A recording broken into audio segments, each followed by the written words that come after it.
వెంకటాపురం గ్రామ ప్రజలకు తెలియజేయనగా BRS party BJP బలపరిచిన బీఆర్ఎస్ సర్పంచ్గా బరిలో ఉన్నాను. దయచేసి కాంగ్రెస్ వాళ్ళ మాటలు నమ్మకండి. వాళ్ళ అన్నీ దొంగ మాటలు, లంగ మాటలు.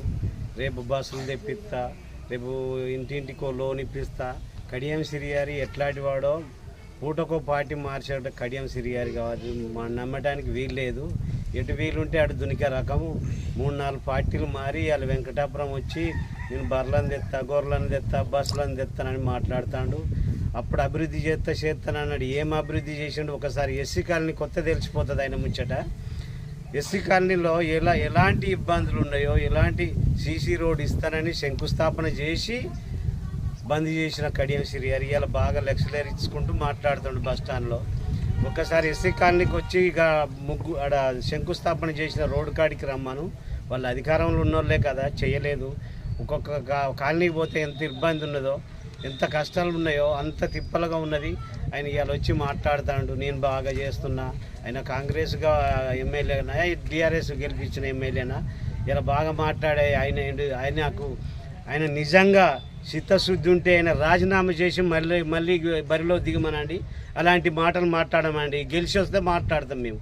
గెలవకుండా మాట్లాడి లెక్చర్లు ఏరించుకుంటా ఏది భయం పడుకుంటూ ఇట్లాంటి దొంగ మాటలు ఎన్నో మాట్లాడుకుంటూ చదువుకొని నేను చదువుకున్న వ్యక్తిని నేను బాగా భవిష్యత్తు తీసేస్తానని మాట్లాడి అందరినీ మోసం చేసి కాంగ్రెస్లోకి పోయి డబ్బుల కోసం పోయి ఆగం చేసిండు. ఎక్కడ అభివృద్ధి లేదు. ఆయన చేసిన పనులు ఇక్కడ ఏం సున్నా.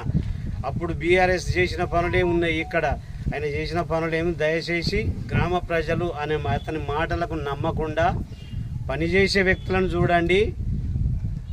మాట పూర్తిగా మోసాలు చేసి ఆ పనులు ఈ పనులు చేసి మోసాలు చేసి లంగల చేతిలో పోతే మళ్ళీ గ్రామం అభివృద్ధిలోకి రాదు. మళ్ళీ గ్రామాన్ని అభివృద్ధి చేయాలంటే బీఆర్ఎస్ పార్టీ బలపరిచిన అభ్యర్థికి ఓటేసి అత్యధిక మెజార్టీతో గెలిపించి మీరు నన్ను ఆశీర్వదించగలరని ఉంగరం గుర్తుకు ఓటేసి, దయచేసి ఉంగరం గుర్తుకు ఓటేసి అత్యధిక మెజార్టీతో గెలిపించాలని ప్రార్థిస్తూ మీ అందరికీ సెలవు తీసుకుంటారు. దయచేసి. నా పేరు బస్కే రాజేందరు, మాది కడిపకొండ 44వ డివిజన్.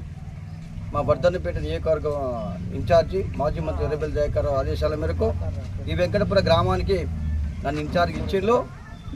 మా అభ్యర్థి ప్రతి ఇంటికి తిరుక్కుంటూ ఆ అభ్యర్థి చాలా మంచి వ్యక్తి.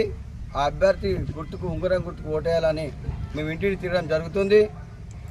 కాంగ్రెస్ పాలనలో 420 గ్యారెంటీలు ఏ ఒక్క గ్యారెంటీ కూడా అమలు కాలేదు. స్కూటీలు ఎక్కడ పోయినాయి, మా ఆడపిల్లలు తులం బంగారం ఎడపోయినాయి, 2 లక్షలు 4 లక్షలు ఎక్కడ పోయినాయి. కావున టీఆర్ఎస్ పార్టీ మా కేసీఆర్ పెట్టిన సంక్షేమ పథకాలు ఆకర్షితులై, కేసీఆర్ పెట్టే సంక్షేమ పథకాలు ఆకర్షితులయ్యి ప్రజలందరూ మా వెంట ఉన్నారు. ఇక్కడ టీఆర్ఎస్ పార్టీ జెండా ఎగిరైపోతుంది. మా గుడ్డేటి గెలవబోతుండు, 100 వాచ అత్యధిక మేరతో గెలవబోతుండు. మా అభ్యర్థి చాలా అమాయకుడు, మంచి వ్యక్తి, నిజాయితీ గల వ్యక్తి, నిజాయితీగా నిజస్వరూపం మా గుడ్డేటి గెలవబోతుండు. నేను ఇన్ఛార్జిగా దయాకర్ ఇచ్చిన సందర్భంగా నా పార్టీని గౌరవంగా గెలిపించుకొని నా అభ్యర్థిని శేషంకన్పూర్ నియోజకవర్గంలోకి వెళ్ళి వెంకటపురం గ్రామంలోని ఐనవోలు మండలంలోని అభ్యర్థిని అత్యధిక మేరతో గెలిపించుకొని నేను తీసుకొచ్చి ఈ సంక్షేమ పథకాల గురించి సంక్షేమ పథకాలల్లో ప్రజలంతా ఆకర్షితులై మా గుడ్డేటి గెలవబోతుండు. 100% సారే కావాలంటుండ్రు జనాలు, కారే కావాలంటుండ్రు. జై తెలంగాణ, జై కేసీఆర్, జై కేసీఆర్ గారి నాయకత్వం, కేసీఆర్ గారి నాయకత్వం, జై తెలంగాణ. వెంకటపురం గ్రామ సర్పంచ్ అభ్యర్థి గుడ్డేటి గారి ఉంగరం గుర్తుకే. వెంకటపురం గ్రామ బీఆర్ఎస్ పార్టీ బలపరిచిన అభ్యర్థి గుడ్డేటి ఉంగరం గుర్తుకే.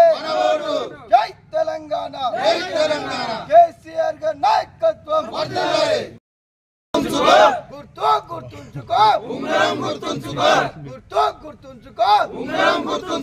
జై తెలంగాణ.